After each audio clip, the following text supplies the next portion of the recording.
Well, I don't know if you have been aware. I mean, it's hard to miss. And when you go to the grocery store or a department store or any store in general, and you try and buy something and you look at the prices, and it's unbelievable what we're seeing. And again, we're hearing more and more in the news that inflation is ravaging our country right now, and we're seeing it. I mean, you can't miss it when you go to try and buy some hamburger or chicken. I mean, you name it, and you're seeing sky-high prices right now. Inflation. And that's what is ravaging this country right now. And you might ask, okay, what's inflation? It's inflation. What is it?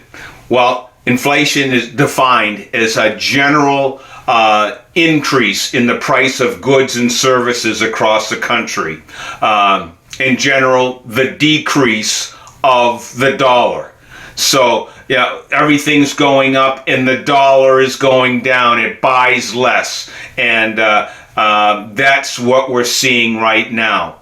Inflation, when you start to talk about, getting a raise. I'm going to get a raise next year. But what does inflation do? Inflation costs for you to live, for you to buy groceries or put gas in the car.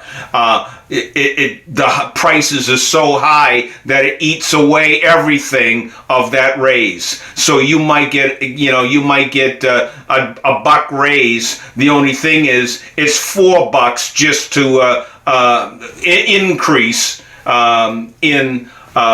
Because of inflation, you try and buy something and you're spending $4 more than what you did a year ago, and that's what inflation does. It wipes out any positive movement you might have via getting a raise or whatever. That's all eaten up because of inflation. And right now they're projecting. I mean, it's still going up. I mean, it hasn't even leveled off yet. So we're not through this yet, and who knows how much more inflation is going to be eating away at Americans' wallets.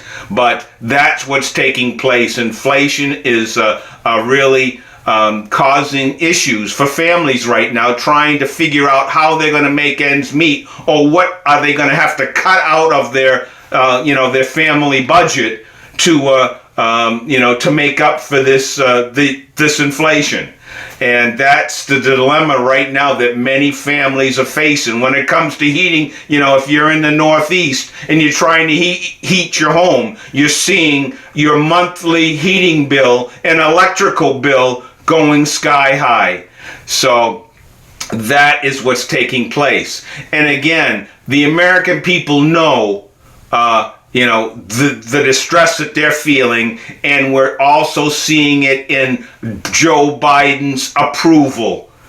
The polls are showing, I believe he's at 40% or even lower. So we're going into the basement level when it comes to the American people and where they feel Biden is taking this nation, and it's not in a good place, and the polls are reflecting that. So again, we'll be keeping an eye on this. This is something that is hitting people, the Americans every day. They're seeing it and they're concerned. And right now, this inflation is still going up and it hasn't leveled off. And we're still bleeding out at this point. There's been no correction. And, and again, the American people need to realize when you hear Biden talking about pass my Build Back Better, that is an inflation increase right there. Build Back Better will cause the inflation to go even higher.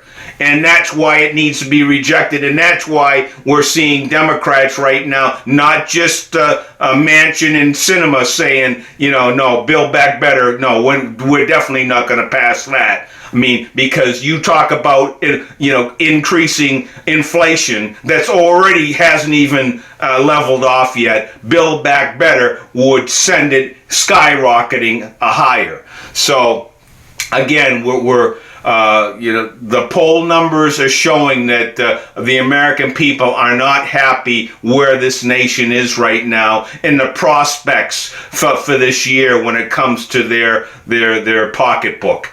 And the polls are showing that. Now,